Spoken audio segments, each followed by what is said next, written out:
Pero lo que realmente me impresionó fue aquella escena posterior al final de la batalla en la que Tauriel habla con Thranduil, y nos suelta esto.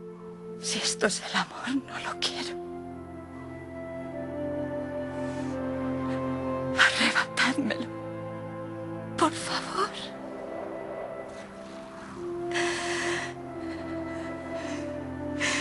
¿Por qué me causa tanto dolor? Porque era verdadero. Esta escena me rompió el corazón, cuando la vi en el cine me emocionó aún más que la muerte de Thorin, y lo digo en serio. Sabemos que la relación entre ambos personajes no fue para nada especial, pero en esta escena se siente de verdad el amor que ella sentía por el enano, sin importar las palabras que salen de sus labios. El poder escénico de esta escena es realmente muy grande. Ella podrá no ser un personaje creado por Tolkien, pero en esta escena se siente como uno. Los elfos tolkieneanos se toman muy a pecho el amor, y se sabe que aparte de la guerra, lo único que mata a estos seres es la tristeza, y si no se la sacan a tiempo, mueren de pesar. Tauriel es un personaje que yo detestaba, no por ser inventado, sino por no dejar de darnos momentos ridículos en la pasada entrega. Pero con esta escena me ganó, y puede que siga sin amarla, pero sin duda ya no la odio. Hablemos ahora de Legolas, que comparándolo con la película anterior, ha mejorado bastante, aunque sigue siendo un personaje de videojuego.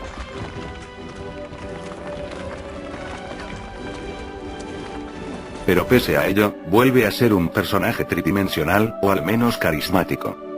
En Legolas regresan elementos por el que lo recordamos, su sabiduría y sus sentidos que detectan cosas malas que pueden suceder, lo que hace que el personaje recupere su esencia, lo que me alegró bastante. Pero se le desarrolla también algo que ya se estaba trabajando en él, su relación con Tauriel. No es algo muy especial lo que se presenta, pero lo que se presenta no está para nada mal. Tenemos lo típico, sí, se muestra interesado en ella, la sobreprotege y la aprecia, lo cual está bien hecho. Pero si hay un momento que realmente emociona de su historia, es el momento en que él observa a Tauriel sufrir por la muerte de Kili, y eso le termina afectando a él, tanto, que decide irse lejos para olvidar a Tauriel, ya que se da cuenta que ella no lo amará tanto como amó al enano. Son una serie de escenas simples y sutiles, pero que han resultado efectivas y emotivas, que mejoran notablemente la participación del personaje en la película. Hablemos ahora de Thorin. De él es muy difícil hablar, dado que su historia tiene pros y contras en su desarrollo como personaje. La película entra ya de lleno con la trama de su transformación, producto del mal del dragón, que es una enfermedad que provoca un deseo o obsesión exagerada por el oro. Pero, esta transformación es muy como de repente, no es algo progresivo ni observable, sino brusco, y se desarrolla de manera torpe en la trama. En la intro de Un viaje inesperado, se explica que su abuelo, Tror, adquirió esta enfermedad por el oro de manera progresiva, no fue algo inmediato. En cambio, Thorin la adquiere de repente, ni siquiera nos enteramos de cuál es el momento justo en que la adquiere, solo lo sabemos por una mera frase de Bilbo. Esto es entendible debido que todo este tema del mal del dragón es toda una confusión. Primero tenemos a Gandalf diciendo: "No tengo miedo a Thorin". Pues deberías. No subestimes la maldad. Así da a entender que el oro atrae codicia, pero luego nos suelta esto. Oro en el cual una serpiente había hecho nido. El dragón entra en el corazón de todo el que visita esa montaña. Con eso nos confunde y nos da a entender que el oro está maldito por causa de que un dragón estuvo nadando entre esa riqueza. Pero esto me lleva a una pregunta. ¿Por qué Tror se enfermó si ese oro nunca fue rociado por la piel de un dragón cuando él la adquirió? Al menos que este provoque que el deseo por el oro se intensifique, pero eso nos lleva a otra pregunta. ¿Por qué solo Thorin es afectado, y no los demás enanos? ¿Acaso ese oro solo afecta a los reyes? ¿Pasará Dain por el mismo proceso?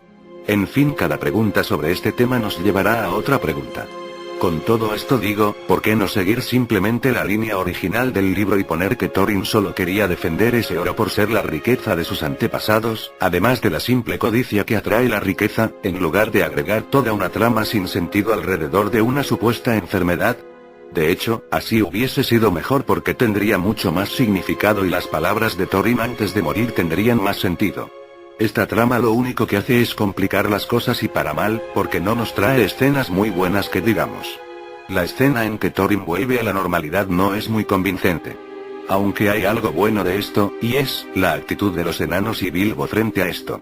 La reacción de sus compañeros de lucha realmente es muy emotiva, no entienden cómo es que alguien tan noble haya caído tan bajo, y eso nos da momentos realmente muy emotivos, sobre todo de parte de Balin y Dwalin. Siempre has sido mi rey. Antes eras consciente. Ahora no ves en lo que te has convertido. Y bueno, y a pesar de este desarrollo de personaje tan torpe, la puesta de escena que nos regala Thorin después de esto, nos regala momentos verdaderamente inolvidables. Es Thorin, reivindicado, sacando la cara por todos, sacando su deber como rey. Su lucha contra Azog, aunque como ya he mencionado, un poco cliché, pero no mal hecha. Y luego el dolor, y junto al dolor, la belleza, regalándonos uno de los mejores momentos de la trilogía. La escena de su muerte es realmente triste y a la vez regala una hermosura que llegaría al corazón de hasta la persona más insensible. Vuelve a tus libros, a tu cómodo sillón. Planta esos árboles. Disfruta viéndolos crecer. Si más gente valorara el lugar por encima del oro, este sería un mundo más feliz.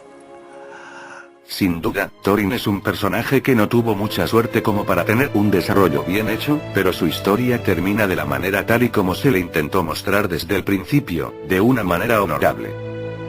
Hay otros personajes que tienen un desarrollo convincente, aunque solo sirven de complemento para la historia, así que no haré detalles de ellos. Quizás lo más interesante sean la historia de Bardo, su nuevo liderazgo y responsabilidad con sus hijos, Thranduil y las escenas que protagoniza con Legolas y Tauriel, y el carisma de los enanos Balin, Dwalin, Bombur, y ese enano que tiene un martillo en la cabeza que protagoniza una pequeña escena muy divertida, y los enanos en general. Y mención especial a Dain, me encanta. Es una pena que no tenga tantos minutos, porque su carácter valía la pena verlo durante al menos media película. Y claro, no olvidemos a Gilly, cuya escena de muerte no es tan impactante o emotiva como la de Thorin o Gilly, pero en el momento que ocurre, es como si te mataran a ti.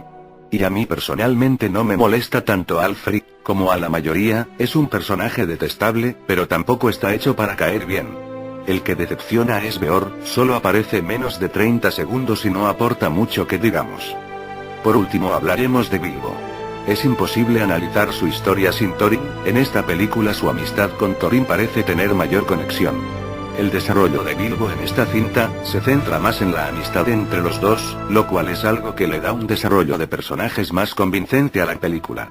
La amistad entre Thorin y Bilbo es fundamental para el desarrollo de la puesta en escena de esta película, porque esto nos garantizará los momentos más entrañables y emotivos de la película. Cuando los ves hablar, se nota que se aprecian mucho, y más que aprecio, Thorin empieza a sentir un cariño mezclado con admiración por una persona, que le gustan las cosas aparentemente sencillas, como el amor a la naturaleza, a su adorado hogar, la comarca, además de la sinceridad de Bilbo. Pero Bilbo no se queda atrás, con todo el tema del tesoro, y la codicia que ahora Thorin adquiere. Bilbo, al apreciar mucho a Thorin, intenta por todos los medios evitar que su enfermedad se agrave al encontrar la piedra del arca, que él tiene. Y después de una serie de circunstancias, Thorin se enfurece por esto, y hace que su amistad se rompa. Pero después Thorin descubre que Bilbo tenía razón y lo único que quería era evitarle más mal. Esto hace que la escena de la muerte de Thorin tenga impacto. Thorin reafirma su aprecio por Bilbo antes de morir, y esto afecta a largo plazo a Bilbo, lo que hace que el final de la película tenga un toque trágico, ya que Bilbo no llega del todo feliz a la comarca, perdió amigos y vivió una terrible experiencia en su aventura, a pesar de que muchas de esas experiencias antes de la guerra le parecieron un placer por permitirle descubrir el mundo, y a sí mismo. Bilbo, en esta película, no posee quizás tanto protagonismo, pero es el personaje que tiene el desarrollo más convincente y emotivo de la película, y eso es bueno para ser el final de esta trilogía, y siendo él el protagonista. Y hablando del final, ese es otro tema que debo tocar. El final de la película es un final aceptable. No es un final, digamos, memorable, pero sí lo suficientemente bueno como para darle un final digno a la trilogía. Desde la despedida de Bilbo de los enanos, la caminata hacia la comarca, y la escena final, todo está hecho de manera excelente, emotiva, un toque de oscuridad y por último regalándonos el mejor guiño a la pasada trilogía que ha dado la trilogía de El Hobbit. El detalle con esta película es que, tiene una especial mejora en su puesta en escena, se nota el esfuerzo que el equipo quiso ponerle a la película final. Sin embargo, el desarrollo de la historia como tal, tiene sus altibajos, a veces cae, y luego se levanta, luego cae y se vuelve a levantar. ¿Pero qué estoy diciendo? ¿A qué me refiero? Al hecho de que la película cae en calidad en la forma en que maneja sus momentos. A veces la película tiene sus momentos bien elaborados y bien filmados, otras veces cae en lo ridículo, otros en lo forzado, y otras veces en lo espectacular y emotivo. Es un rebotillo. La consistencia del guión no es capaz de mantener un nivel, y por eso, a pesar de ser una película muy bien filmada, su guión tiene problemas para mantener en constancia el nivel de calidad que tiene. Tal vez esto se deba a que la mayor parte de la película son escenas de acción, pero esto solo sería una excusa. Aquí la razón real tal vez sea que a Jackson le faltó, quizás no ganas, pero sí inspiración, calidad narrativa, desarrollo más consistente de la historia y de los personajes, especialmente a la hora de poner en pantalla la batalla que le da el nombre a la película. En aspectos técnicos, los efectos especiales son buenos como siempre. Sin embargo, esta película, al igual que el resto de la trilogía, sufre del mismo mal que sufrió la trilogía de precuelas de Star Wars, que es el abuso de efectos digitales, lo que hace que las escenas de batallas, a pesar de que poseen mucha calidad técnica, se sientan un poco falsas por tanto abuso de efectos digitales. La banda sonora es un poco decepcionante. No es mala, no me malentiendan, sigue siendo un trabajo espectacular y hermoso el que ha realizado Howard Shore. Pero comparado con el resto de bandas sonoras que ha hecho para la Tierra Media, esta es la más floja.